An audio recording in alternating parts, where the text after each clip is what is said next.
शक्ल दिखाई आपने। मेरे सर पर से मत निकालो, मेरी कोई गलती नहीं है, मेरे सर पर से मत निकालो। एक नहीं छोड़नी तेरी। मेरा तेरा कोई वास्ता नहीं है, मर गई तू मेरे लिए। राज तो इस दरवाजे पे एक कदम भी ना रखी, समझी? चल निकल। चलो सब अंदर। ठीक है, मैं चली जाऊंगी यहाँ से। मेरा पुत्र बंटी मेरे दे दो। बंटी, आजा बंटी। बंटी नु मिलन तो दूर, ओदी परछाई भी मैं तेनू नहीं छूण दूंगा। चुप कर, बड़ाया माँ का पुत्र, मर गई तेरी माँ। तुसी की तमाशा देख रहे हो? चलो सब चलो। महाराज जी मेरे पाप।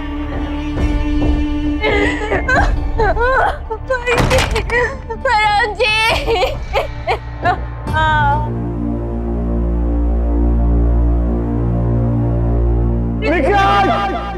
बड़ा शक्ल दिखाई अपनी। मेरा तेरा कोई वास्ता नहीं है, मर गई तू मेरे लिए।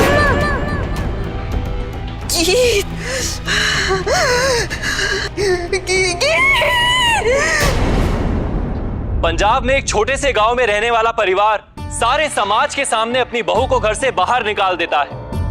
उसके लाख गिड़गिड़ाने पर भी उसे उसके बच्चे से मिलने नहीं दिया जाता।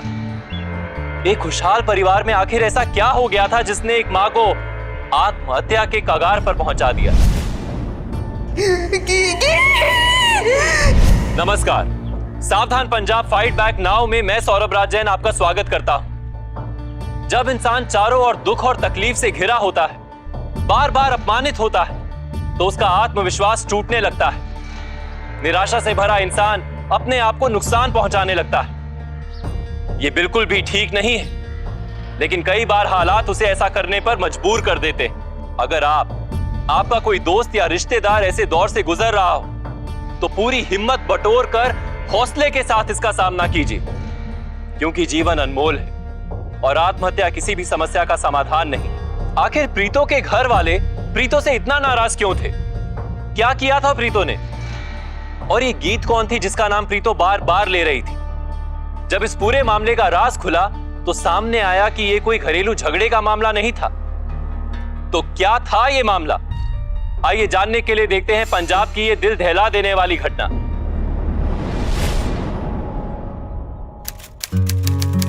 वैसे ना जी, ये बेंगलोर वाला मुंडा है बड़ा चंगा, अपनी सिमरन नाल खूब जचेगा। एक गल दसो, वो सच्ची ਤੁਹਾਡੇ दोस्त तेजा दे बॉस है? हाँ भाई, वो तेजा ना उसकी कंपनी में काम करता है। तेजा कह रहा था बेंगलोर में ना उस मुंडे का बहुत बड़ा बिजनेस है। हाँ अच्छा, पर जी किसी बाहर के मुंडे पे ना इतनी जल्दी भरोसा नहीं बचता। जब तक खुद ना देख सुन लो ना, कलेजे में ठंडक नहीं पड़ती। वो तू फिक्र ना कर, इस वास्ते ना परविंदर बेटे को भेजा है तेजे को बुलाने के लिए। वो तेजा आएगा ना, खुद ही पूछ लियो उससे। है ठीक है।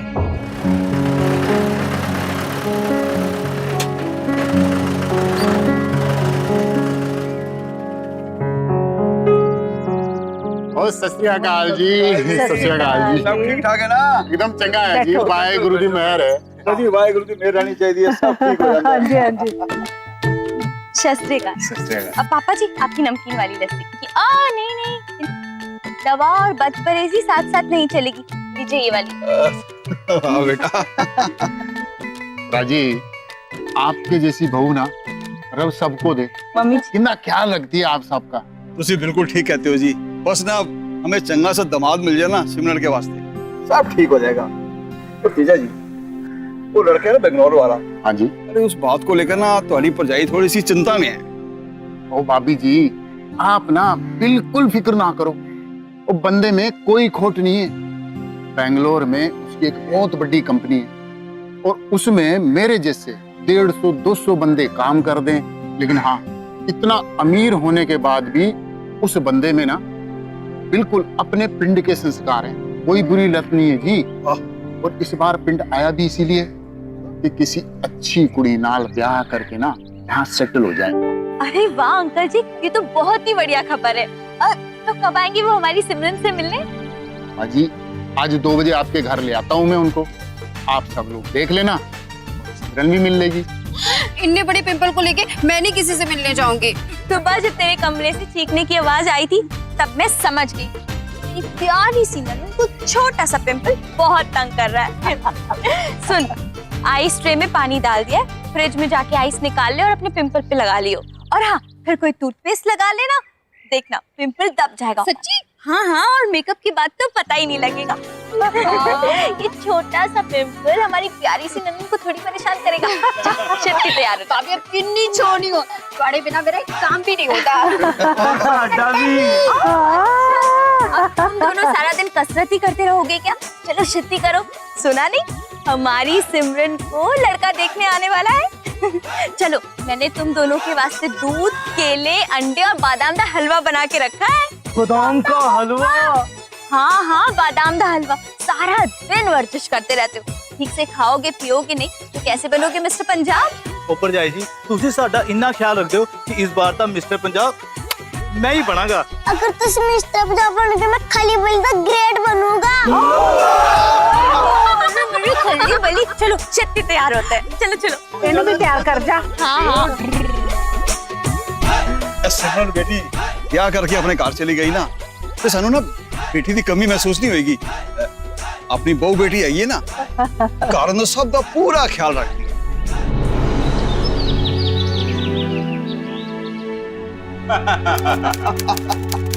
चंगी कर, बहुत बढ़िया, बहुत बढ़िया। और सर जी, आपने तो कुछ भी नहीं लिया, तो कुछ ठंडा तो लीजिए। नहीं नहीं, बस थैंक्स। ओ बेटा, बेंगलोर में इतना कुछ होने के बाद भी तुम तो हर साल पिंड के चक्कर भी लगाते हो। ये आ जाता हूँ साल में 1-2 बार पिंड की धूल अपने मत्थे लगाने में। अरे वाह। वैसे मैंने सोचा है कि अपने संस्कारों वाली लड़की से ही शादी करूंगा। अरे वाह जी, कमाल है। पुत्र, आपके संस्कार तो कितने अच्छे हैं। आपके माता पिता तो बचपन में ही गुजर गए थे, फिर आपने ये सब कैसे संभाला? जी, संभालने वाला तो वाहे गुरु है, बस उन्हीं पे भरोसा रखा और आज मेरे पास सब कुछ। अरे वाह बेटा, कमाल है। बहुत चंगा। आप सुनिए, सिमरन ने और इन दोनों ने भी तो कल करने दीजिए। ओ पापा, जब साडी गल तो चलती रहेगी, जिन्हां दा रिश्ता होना है नानू भी आपस में गल करने का मौका देते हैं। हाँ बेटा, तू बिल्कुल ठीक कहता है भाई, इनको भी मौका मिलना चाहिए। पूरी जिंदगी भर का सवाल है। राजी, चंगी गल कही आपने। सिमरन बेटा, सर जी को अपना घर तो दिखाओ। जाओ जाओ बेटा। जा। प्राची कुछ खाने साने का इंतजाम भी कर देते। हाँ हाँ, चिंता नहीं करो। भाई गल सुनो, मैं क्या इस तो बाद रोटी वोटी का प्रोग्राम ही है कि नहीं? हाँ जी, हाँ जी।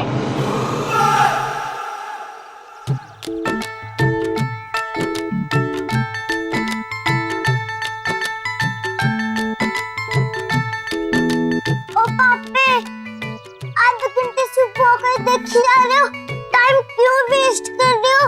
फाइनल करो, मेरा फूफा बने कि नहीं?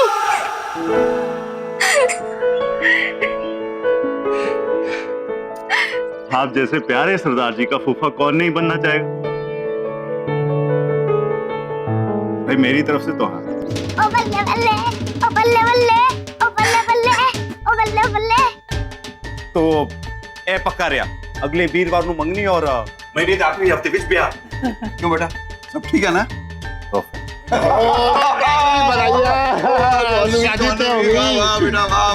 मुंह तो मीठा करो प्राची। बेटे, प्राची, अपने जीजे का मुंह मीठा करा।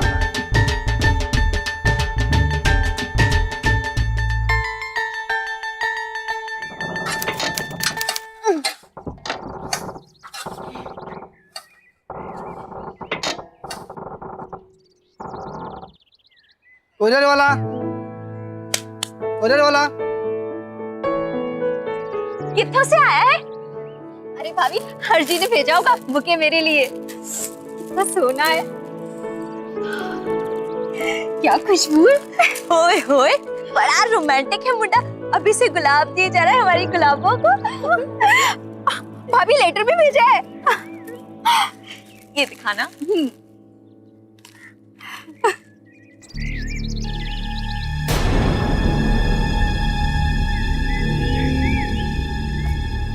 की होया? इन्ना सारा मुंह क्यों बना रखा है? की लिखा है? दस ना। की है बेटा?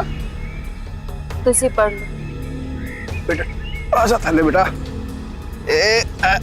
आजा आजा आजा मम्मी पास आजा।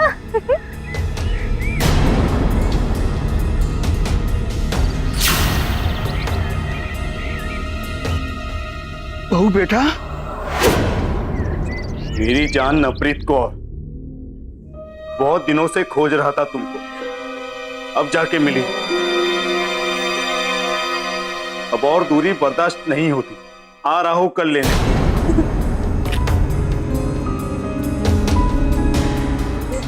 की है प्रीतो है कौन ये? एडी बड़ी कर लिखी है इसने। ये पता कहा ना परम जी, ऐसा मुंडा मेरी लाइफ में कभी था ही नहीं। प्यार मोहब्बत और रोक मैंने जिंदगी में पाला ही नहीं। कॉलेज में भी कभी मुंडों से दोस्ती नहीं की। तो ऐसा ही किसी ने लेटर भेज दा। तुझे मेरे ऊपर शक कर रहे हो जी? किसी ने एक कागज पर 4 लाइन क्या लिख के भेज दी? तुझे मेरे ऊपर शक कर रहे हो? इतने सालों में आपने अपनी प्रीतों को यही समझा, फूटी मेरी किस्मत। मैं तो कहती हूँ कि जो कोई भी ये मुंडा है पकड़ के उसे सामने लाओ, सच सबके सामने आ जाएगा। ऐसे वैसे समझ रखा है क्या मैंने? पता है कितनी शर्म आ रही है मैंने। घर में सब की सोच रहे हो कि प्रीतो झूठ बोल रही है।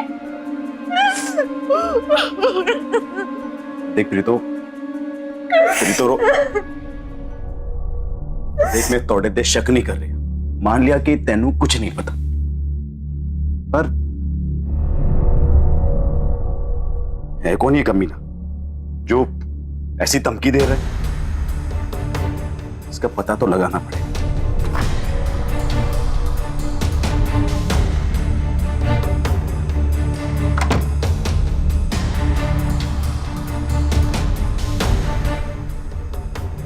टेंशन ना लो, मैं सब कुछ सोच रखे। मैं 24 घंटे पर जाए नाल रवांगा उन्होंने बॉडीगार्ड बन के। अपनी बहू बेटा ऐसी नहीं हैगी, पर पुत्र जिसने भी किया है ना उसको चंगी तरह समझा देना, ताकि उसकी ये सब करने की दोबारा हिम्मत ना पड़े। सिमरन बेटी की शादी सर पर, अगर पिंड सारी बात फैल गई ना या कुछ भी ऊंच नीच हो गया तो बहुत मुश्किल हो जाएगी। समझ गया पापा जी, सिर्फ बेफिक्र रहो। ਉਹਦੀ कुटाई पिटाई तो होंगी रही, लेकिन हुन इस गल को लेकर प्रीतो को कोई कुछ नहीं कहे, क्योंकि वो खुद इस गल को लेकर बहुत परेशान। ठीक है पुत्र। प्रीतो के नाम से आए हुए एक लेटर ने प्रीतो के परिवार के विश्वास को हिला दिया। उसके परिवार ने सालों के विश्वास और अपनेपन को भुलाकर प्रीतो को शक के दायरे में खड़ा कर दिया। सच क्या था कोई नहीं जानता था, लेकिन अफसोस की बात यही है कि हमारे समाज में कुछ लोग महिलाओं के चरित्र पर बिना कुछ जाने बिना कुछ समझे उंगली उठा देते हैं। यही कारण है कि महिलाएं अपनी प्रॉब्लम, अपनी समस्या किसी से शेयर नहीं कर पाती और किसी बड़े अपराध का शिकार बन जाती। लेटर किसने भेजा था, या तो प्रीतो ये बात जानती थी और किसी को बता नहीं रही थी, या फिर वो वास्तव में इस बात से अनजान थी। क्या ये मामला प्रीतो के एक तरफा आशिक का था या कोई यूं ही शरारत कर रहा था? ये बात और भी गंभीर हो गई थी क्योंकि प्रीतो की ननद सिमरन का रिश्ता तय हो चुका था। बंटी पुत्र, स्कूल में अच्छे से पढ़ाई करना, ठीक है? शैतानी बिल्कुल भी नहीं। ठीक है मम्मा, पहले एक मुझे बड़ी चॉकलेट ला के दो। बंटी, तेनू घर पे एक चॉकलेट दी थी ना? दी थी, पर अगर आज चाचू भी स्कूल छोड़ने आ रही है तो फिर डबल बोल्स बनता है ना मम्मा। अच्छा बेटा, बोले में इतना एक्सपर्ट हो गया, कोई चॉकलेट वॉकलेट मिलेगी, समझा? ठीक है, फिर कोई स्कूल भी नहीं जाएगा। हाँ बंटी पुत्र, ऐसे जिद नहीं करते बेटा, मैं तेनू एक चॉकलेट देवांगी, पर सिर्फ आज। ये ठीक है। रविंदर, जल्दी से एक चॉकलेट ले आइयो ना। बड़ा शरारती हो गया तो, समझा? लेके आता हूँ। अच्छा सुनो बंटी पुत्र, सारी चॉकलेट एक साथ मत खाना वरना डॉट सड़ जाएंगे। आजा। छोड़ो, छोड़ो,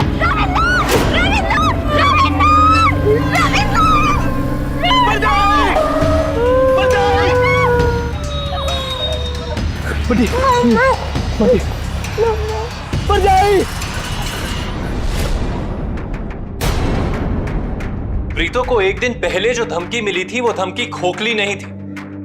धमकी देने वाले ने सचमुच प्रीतो का अपहरण कर लिया था। तो क्या लेटर में लिखी बाकी बातें भी सच थी? प्रीतो अब मुसीबत में थी क्या होने वाला था प्रीतो के साथ?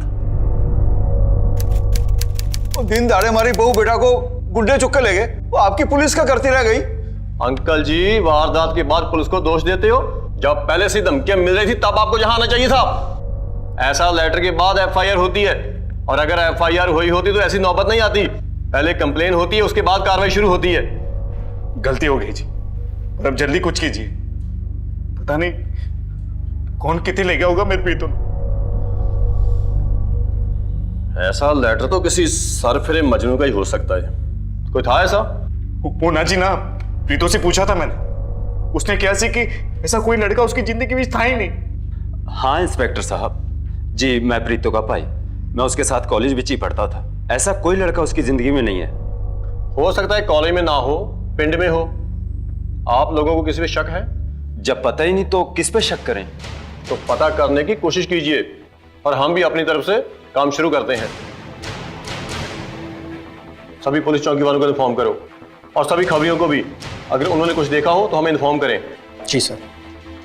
और वो फूल जहां से लिए थे उस फूल वाले से भी बात करो। हम अपनी तरफ से पूरी कोशिश करेंगे, और जैसे कुछ पता चलता है हम आपको बुलाएंगे।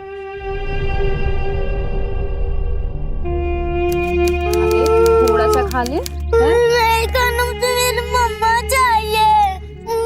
पापा थोड़ा सा खा ले, हाय रब्बा, क्या करूं?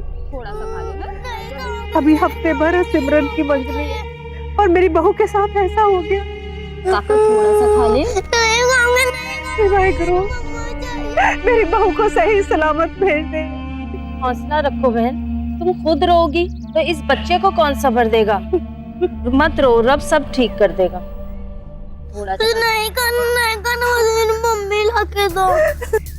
आगे तुसी पता चला मेरी बहू का कुछ? कहाँ है मेरी बहू? पुत्र दस ना। पापा, गंदपाल अंकल मम्मा को मार के ले गए। आप उनको जाके खूब मारो और मेरी मम्मा को लेके आओ। हाँ बेटा, मैं लेके आऊंगा तेरी मां को।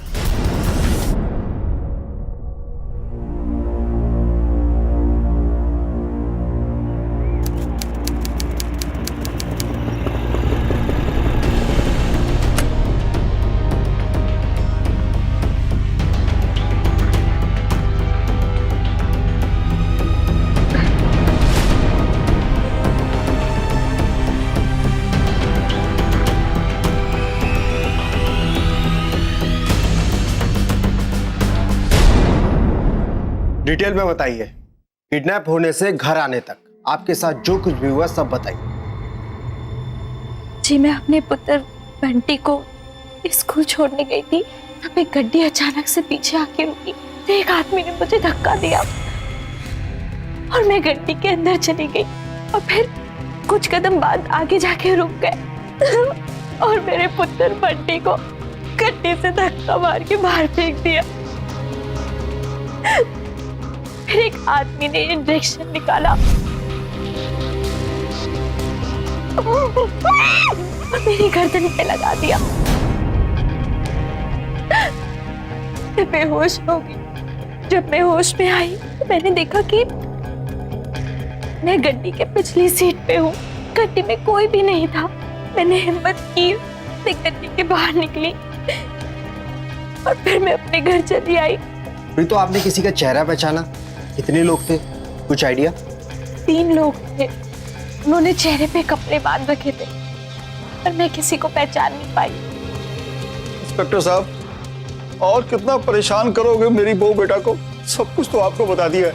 हम तो बड़े शुक्रगुजार हैं रब के कि हमारी बहू बेटी ठीक ठाक कार आ गई है। अब आप लोग भी अपने में कार जाओ ना। ऐसे कैसे चले जाएं अंकल जी? बीच बाजार में से आपकी बहू को उठा लिया गया है और अब वापस आ गई तो केस खत्म। ऐसे नहीं होता अंकल जी, पहले इनका मेडिकल चेकअप होगा, और ये सब कार्रवाइयां बहुत जरूरी है। आप अभी हमारे साथ चलिए मेडिकल चेकअप के लिए।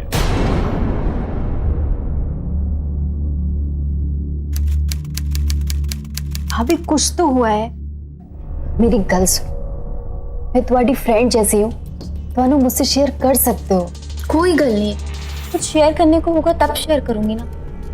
पुत्र, ऐसी बातें बहुत शर्मिंदा करने वाली होती है। सास हूं मैं तेरी, अगर तेरे साथ कोई ऊंच नीच हुई है ना, मुझे बता दे, मन हल्का हो जाएगा और बात मेरे तक ही रहेगी। मम्मी जी, ऐसी कोई बात है ही नहीं। मैं बेहोश थी और मेरे साथ कुछ हुआ ही नहीं। पता नहीं सच बोल रही है झूठ। झूठ बोल रही है।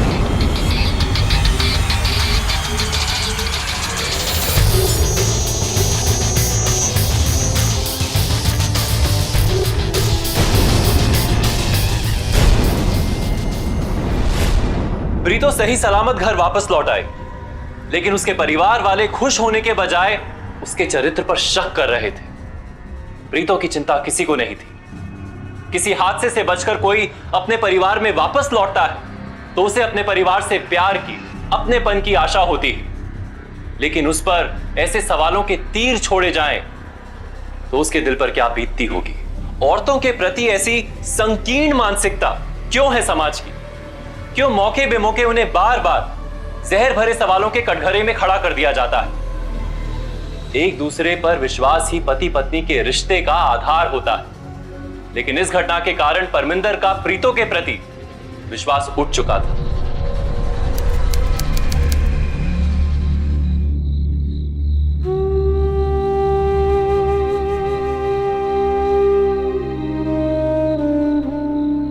दिन भर घर वाले अजीब अजीब सवाल करते रहे। कम से कम तुसी तो मुझ पर भरोसा करो। मेरे भरोसा करने जाना करने से थोड़े मेडिकल रिपोर्ट बदलने नहीं वाले। की कहती है रिपोर्ट्स? रिपोर्ट आ कहती है कि तू झूठ बोल रही है। डॉक्टर तो है कहने कि जनरली जितनी भी तरह की बेहोशी की दवाई इंजेक्शन दे होती जाती, उन्हें कोई भी दवाई तेरे सैंपल में नहीं पाई गई। वो सब मेरे को नहीं पता, पर मैंने एक लफ्ज भी झूठ नहीं बोले। रब प्लीज हो।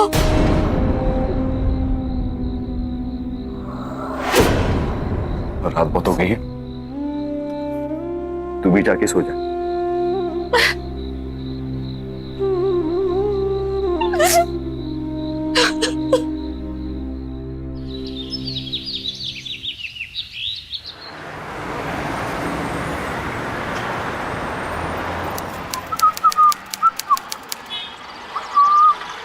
भी की हाल चाल है मित्रा? की देखी जाते कल्ले कल्ले हैं? सॉरी। सॉरी? सॉरी किस गल दी?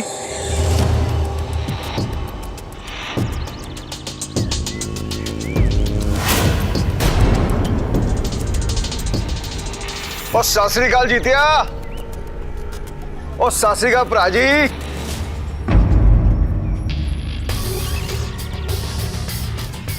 जीतिया, ओ क्या बात है भैया, ये दोनों चले गए उठ के? तो और क्या करेंगे प्राजी, इस उम्र में अब कितने तमाशे दिखाओगे?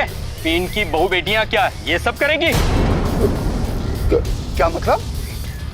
मतलब ये है प्राजी, पीन के बच्चे बच्चे के हाथ में ये है।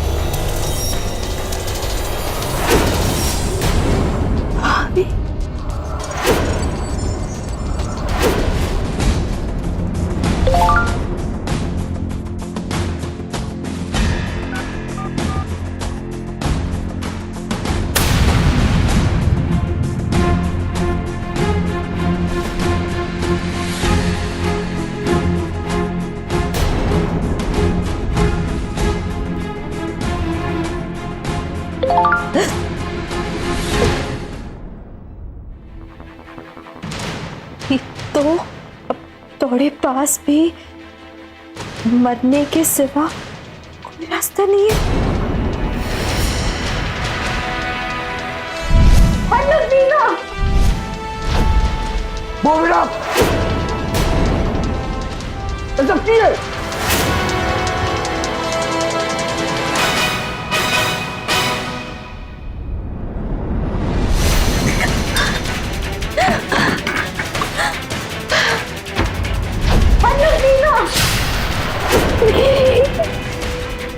प्रीतम!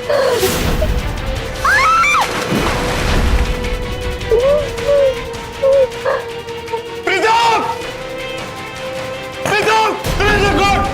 तेरे से कौन मारा? तेरा मुंह दिखाने नहीं छोड़ा। खुद अपना मुंह छुपा रही है। बाहर निकल! प्रीतम! प्रीतम बाहर निकल! प्रीतम!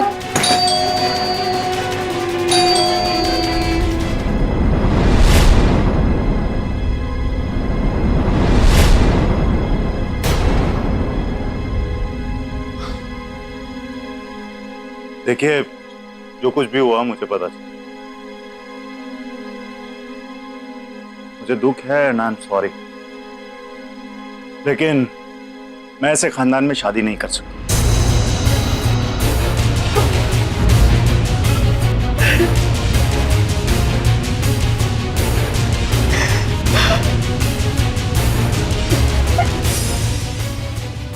बोल दिया?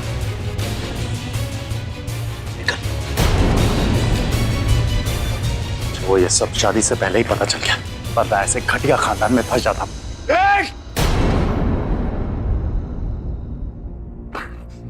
घर साढ़े खानदान वाले कुछ भी बोले तो ये जमीन कर दूंगा। कॉलर पकड़ने का अगर इतना ही शौक है ना, तो जाके अपनी बीवी का पकड़, जिसके चाल चलन की वजह से तुम सबकी पकड़ियां उतरी है। बड़ा आया मेरा कॉलर पकड़ने वाला। नहीं पुत्र जी, जी अपने सिक्का खोता होए अरे विच तुझे ना की कसूर बेटा। सुना,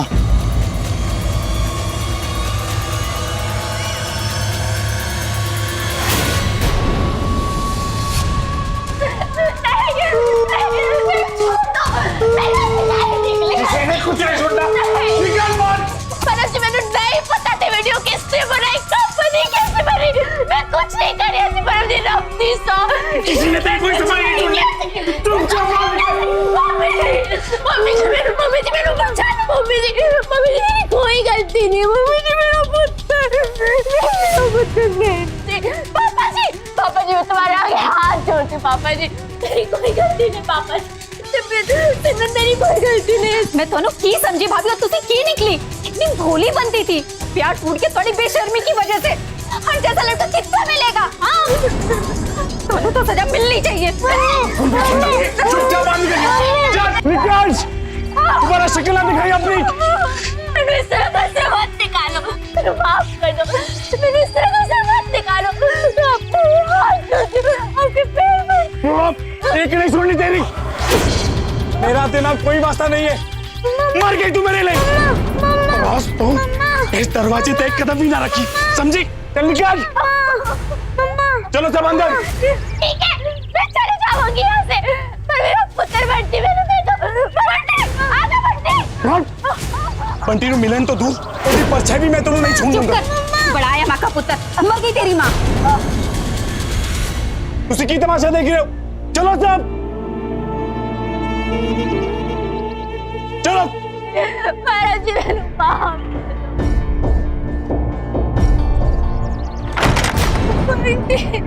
महाराज जी।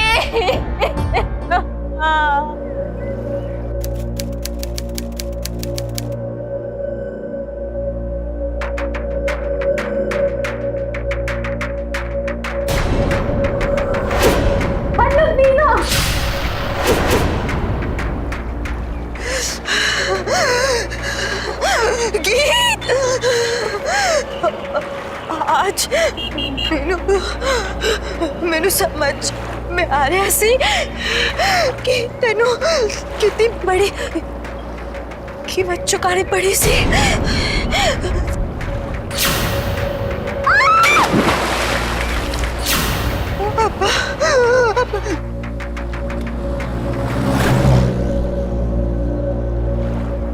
ओए, कोई कुड़ी सुसाइड करने जा रही है, जल्दी गाड़ी भगा। मैं थोड़ी जिम्मेदार हूँ।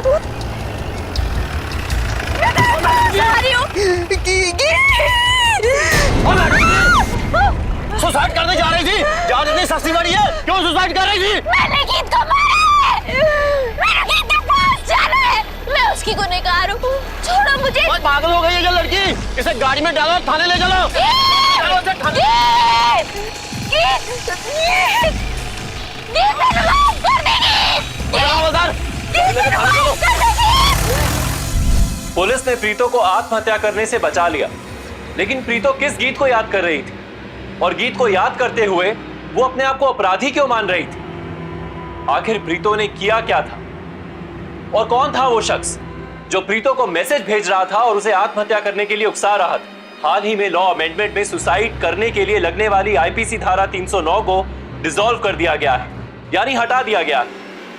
लेकिन किसी को सुसाइड के लिए मजबूर करना, उकसाना, यानी अबेटमेंट टू सुसाइड अब भी एक घिनौना अपराध है। कौन कर रहा था यह अपराध, और उसका प्रीतो से रिश्ता क्या था? इतना कुछ हो गया और तूने खबर नहीं देती? मरने चली गई थी। एक बार अपने भाई नू तो दस दिन दी। जिस कमीने ने भी ये किया है ना, छोड़ूंगा नहीं उसे। चल चल कर, चल चल चल कर, चल। मैनू घर नहीं जाना है, मैं गुनहगार हूँ गीत की, मरना है, मैनू मरना है, मैं जिम्मेदार हूँ। पानी पीजिए।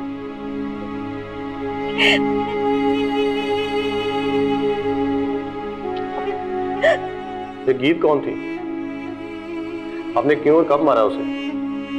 दोस्त थी वो मेरी। 8 साल पहले मैं और वो चंडीगढ़ के एक कॉलेज में साथ में बीए पढ़ रहे थे। हॉस्टल में हम दोनों साथ रहते थे। बहुत पढ़ती थी हम दोनों की। एक दिन वो बाथरूम से नहा के बाहर निकली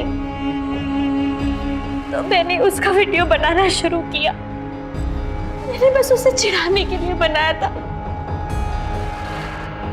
क्या कर रही है तू? पागल हो गई है? यार प्लीज प्लीज मत करना यार, प्लीज प्लीज ना, प्लीज डोंट डू, प्लीज जाना प्लीज। कि मेरी बहन जैसी थी। वो वीडियो मैंने किसी को दिखाने के लिए नहीं, बस उसे चिढ़ाने के लिए बनाया था। बाद में मैं उसे डिलीट भी कर देती। उस दिन मेरी किस्मत फूटी थी। कॉलेज से लेक्चर अटेंड करके जब मैं लौट रही थी तो मेरा मोबाइल खो गया, और फिर 2 दिन बाद ये देख, बिना टॉवेल के। अरे यार, ये तो वही कुड़ी है, मोबाइल वाली। अरे भाई, फोटोग्राफ तो बड़े देखे आपके, अब ऑटोग्राफ भी दे दीजिए। अजी किधर जा रही हो?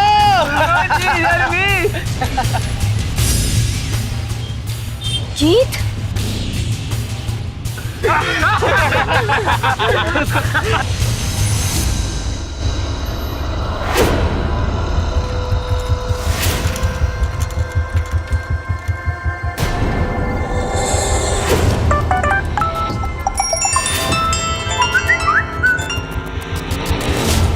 इस बारे में मैंने बिल्कुल नहीं सोचा था। गीत से नजरें मिलाने का साहस नहीं था मेरे अंदर, इसलिए मैं भाग गई वहां से। फिर 2 दिन बाद मुझे पता चला कि गीत ने सुसाइड कर लिया है। आपने एमएमएस बनाया मगर वायरल नहीं किया। जिसने आपका मोबाइल चुराया उसने एमएमएस वायरल किया। आप अपने आप को दोष मत दीजिए। ऐसा आपको अंदाजा है कि आपका एमएमएस किसने बनाकर वायरल किया? मेरे कुछ नहीं पता। हाँ, पर मुझे एक मैसेज जरूर आया था और उसमें लिखा था कि अब मेरे पास भी आत्महत्या के सिवाय कोई रास्ता नहीं है। दिखाइए वो मैसेज।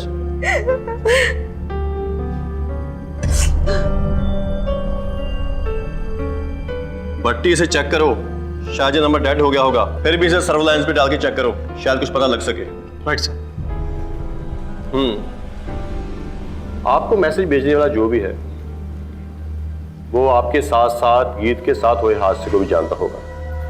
कहीं ऐसा तो नहीं कि आप दोनों से वो कोई पुरानी दुश्मनी निकाल रहा हो? पहले उसने गीत का एमएमएस वायरल किया और फिर सालों बाद आपको ढूंढकर आपका MMS वायरल किया, तो याद कीजिए। मुझे नहीं पता इंस्पेक्टर साहब। अगर नहीं पता तो करना होगा। इस मैसेज भेजने वाले का आप दोनों से क्या कनेक्शन है, अगर ये पता चल जाए तो केस सॉल्व समझो। वैसे मैं गीत के केस की डिटेल लेने चंडीगढ़ जाऊंगा, आप भी हमारे साथ चलें, हमें आपसे वहां बहुत मदद मिलेगी।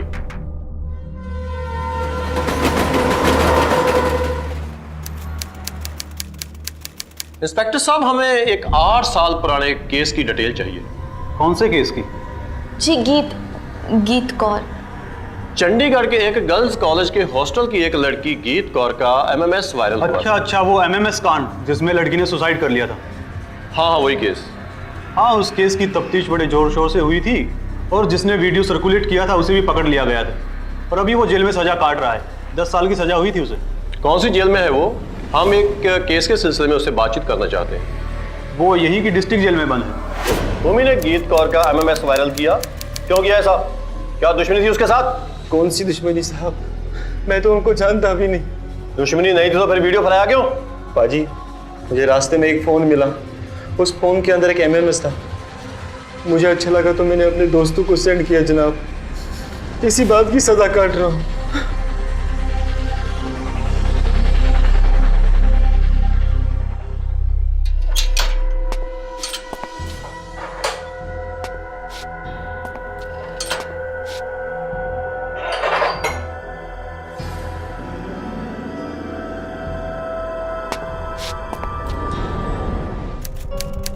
ये प्रीतो है, गीत की दोस्त। इसे जानते हो? नहीं जनाब, मैं इसे नहीं जानता, आज से पहले कभी देखा भी नहीं। सर वो प्रीतो या गीत को जानता तक नहीं। सर अब हमें कहाँ चलना है? एक काम करो, गीत के पिंड चलते हैं। भले ही वो कैदी इन दोनों को नहीं जानता, मगर कोई तो है जो इन दोनों को ना सिर्फ जानता है बल्कि प्रीतो को उसी अंदाज में अपना शिकार बना रहा है।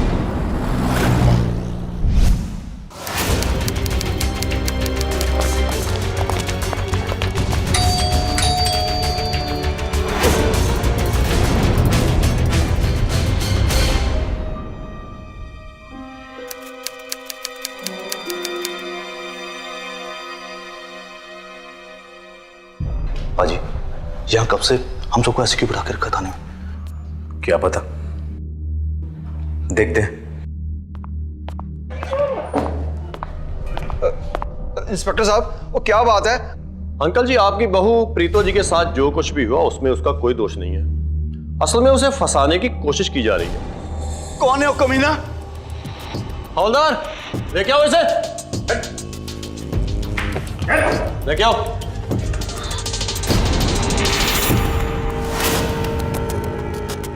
हर्ष जी, इंस्पेक्टर साहब, ये की मजाक है? इनसे तो मेरा ब्याह होने वाला था। इन्हें अच्छे भले इंसान का भाभी की गंदी हरकतों से की लेना देना। तो अच्छे बंदे, अपनी शराफत का किस्सा अपने मुंह से बताओ। बोल, बोलता है या? बताता हूँ, मैं कोई ब्याह रचाने नहीं आया था आपके परिवार में। आपकी बहू प्रीतो को बर्बाद करने आया था मैं। इतना चौंकिए मत, ये आपकी भोली भाली दिखने वाली बहू खूनी है, खूनी है ये। एक दिन गीत की डायरी मेरे हाथ लगी, तब मुझे पता चला कॉलेज टाइम में मेरी बहन गीत की फ्रेंड थी। फिर उसका एक गंदा MMS वायरल हुआ, जिस MMS की वजह से उसने खुदकुशी कर ली।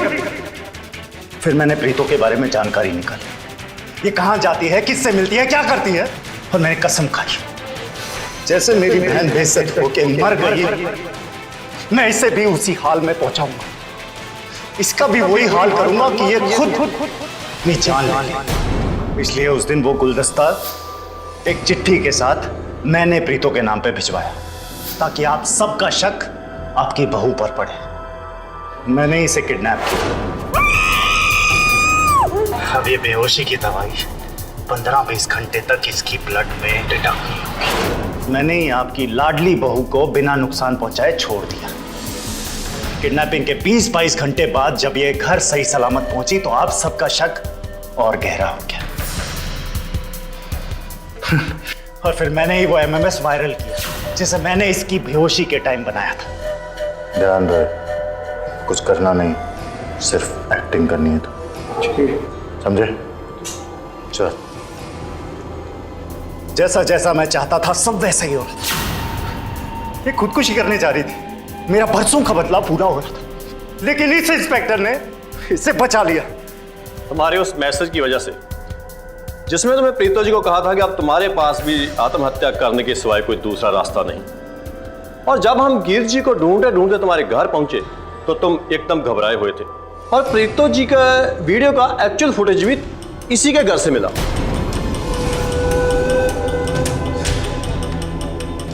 आप सब कुछ भी कहो, मैं मेरा बदला लेकर रहूंगा, और अगर कोई मेरे बीच आया तो मैं उसे भी मार डालूंगा, उसे भी मार डालूंगा।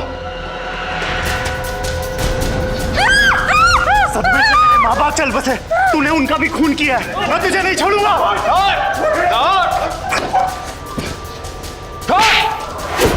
जिसने तुम्हारी बहन का वीडियो वायरल किया था वो जेल में सड़ रहा है, और प्रीतो जी ने मजाक में गलती की थी, लेकिन तुमने जो किया है वो सोच समझ कर किया गया एक खतरनाक गुनाह है जिसे माफ नहीं किया जा सकता।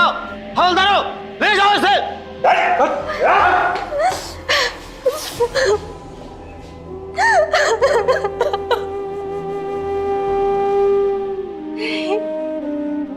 प्रीतो, भूल चूक माफ कर, अपने घर चल।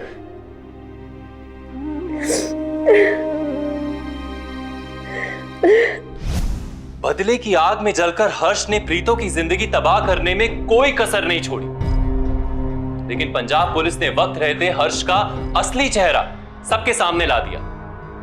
इससे प्रीतो का सम्मान, उसकी जिंदगी तो बची, पर साथ ही साथ उसका परिवार भी बिखरने से बच गया। हर्ष सिंह को प्रीतो को किडनैप करने और कैद में रखने के लिए आईपीसी धारा 363 और धारा 365, अबेटमेंट टू सुसाइड के लिए धारा 306 और अश्लील एमएमएस बनाकर सार्वजनिक करने के लिए इंफॉर्मेशन टेक्नोलॉजी एक्ट 2000 की धारा 72 और धारा 67 के तहत 10 साल कैद की सजा सुनाई गई। साइंस और टेक्नोलॉजी हमारी जिंदगी आसान करते हैं, पर इसका सही या गलत इस्तेमाल करना हमारी समझ पर निर्भर करता है। पर कई लोग इसका गलत इस्तेमाल करते हैं, इसलिए भूलकर भी मोबाइल से अपनी या किसी और की प्राइवेट पिक्चर्स या वीडियो ना निकालें, क्योंकि अगर ये गलत हाथों में पड़ जाए तो किसी की जिंदगी तबाह हो सकती है। पंजाब के क्रिमिनल्स को कानून के हवाले करने के लिए हम सबको एकजुट होना होगा, ताकि पंजाब एक क्राइम फ्री स्टेट बन सके। और ये सब हमें अभी करना होगा, क्योंकि अभी नहीं तो कभी नहीं। इसी के साथ मैं सौरभ राज जैन आप सबसे विदा लेता हूं। जुर्म को जवाब देती हुई एक और सच्ची घटना के साथ आपसे फिर से होगी मुलाकात। तब तक के लिए सावधान पंजाब, फाइट बैक नाउ।